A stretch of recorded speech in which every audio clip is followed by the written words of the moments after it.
আসসালামু আলাইকুম ওয়া রাহমাতুল্লাহি ওয়া বারাকাতুহু। সম্মানিত ভিউয়ার্স, কেমন আছেন? আশা করি সকলে ভালো আছেন। ভিউয়ার্স, আজকের ভিডিওতে আমরা আপনাদেরকে দেখাবো যেমন মাইক্রোসফট ওয়ার্ডে কিভাবে লক করা যায়।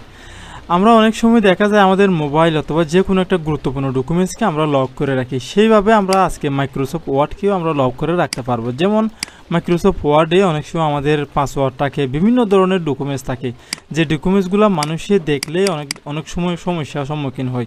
সেই জন্য আমরা মানুষের কাছে যেন শেয়ার না হয় এবং মাইক্রোসফট ওয়ার্ড ফাইলটা আমরা যেন সরাসরি লক অবস্থায় রাখতে পারি, আজকে ভিডিওতে আমরা এটা শিখব। সুপ্রিয় দর্শক, আমি মাইক্রোসফট ওয়ার্ডটা অলরেডি ওপেন করে রাখলাম আমার কম্পিউটারের পর্দায়, দেখতে পাচ্ছেন।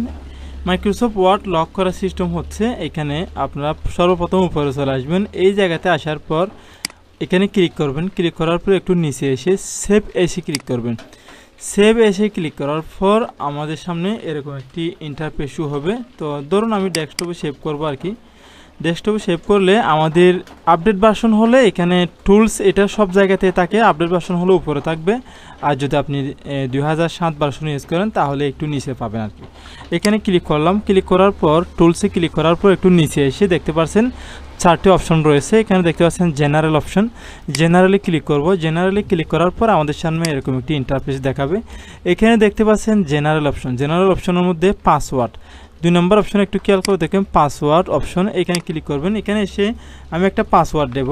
সাপোজ আমি 3 অক্ষরে একটা পাসওয়ার্ড দিলাম। তারপর আমি ওকে বাটন প্রেস করলাম। ওকে বাটন প্রেস করার পরে আমাদের সামনে আবারও একটা ইন্টারফেস শো হয়েছে, দেখুন কনফার্ম পাসওয়ার্ড।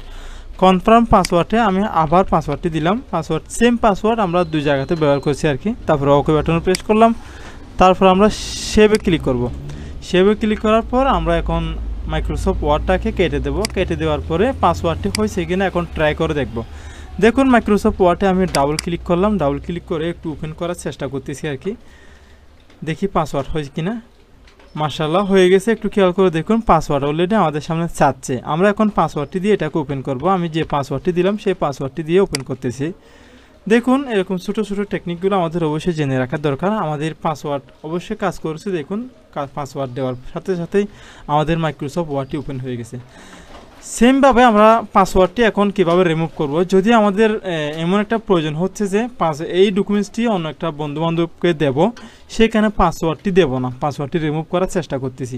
পাসওয়ার্ডটি রিমুভ করার জন্য সেমভাবে আমরা এখানে চলে আসবো। তারপরে সেম ওয়ে সেভ এসে যাব। সেভ এসে গিয়ে আমরা এখানে এসে টুলসে ক্লিক করব। তারপরে জেনারেল অপশনে যাব। তারপরে এখানে এসে যে পাসওয়ার্ডটি রয়েছে সেটি আমরা ব্যাক স্পেস ক্লিক করে ডিলিট করে দেবো। ডিলিট করার পর ওকে বাটনে প্রেস করব। প্রেস করার পর সেভে ক্লিক করব।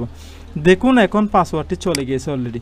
এখন আমরা মাইক্রোসফট ওয়ার্ড ডাবল ক্লিক করলাম। ক্লিক করার পর মাইক্রোসফট ওয়ার্ডটি দেখুন অলরেডি মাইক্রোসফট ওয়ার্ডটি কোনো ধরনের পাসওয়ার্ড আমাদের থেকে চাচ্ছে না, অটোমেটিকলি এটা খুলে গিয়েছে। সুপ্রিয় দর্শক, আপনাদের ভিডিওটি কেমন লাগছে অবশ্যই জানাবেন, আমাদের কমেন্ট বক্সে জানাতে পারেন। সুপ্রিয় দর্শক, পরিশেষে আমাদের এই ছোট্ট চ্যানেলটি সাবস্ক্রাইব করবেন। আপনারা যারা ফেসবুক আইডি থেকে দেখতেছেন অবশ্যই একটি প্লো আইকনে ক্লিক করে দিবেন, এবং আমাদের যারা ইউটিউব থেকে দেখতেছেন নতুন হলে অবশ্যই একটি সাবস্ক্রাইব দিয়ে আমাদের চ্যানেলের সাথে থাকবেন। পরিশেষে আমাদের এই ছোট্ট চ্যানেলটি সাবস্ক্রাইব করে সাথে থাকবেন। আসসালামু আলাইকুম ওয়া রাহমাতুল্লাহি ওয়া বারাকাতুহু।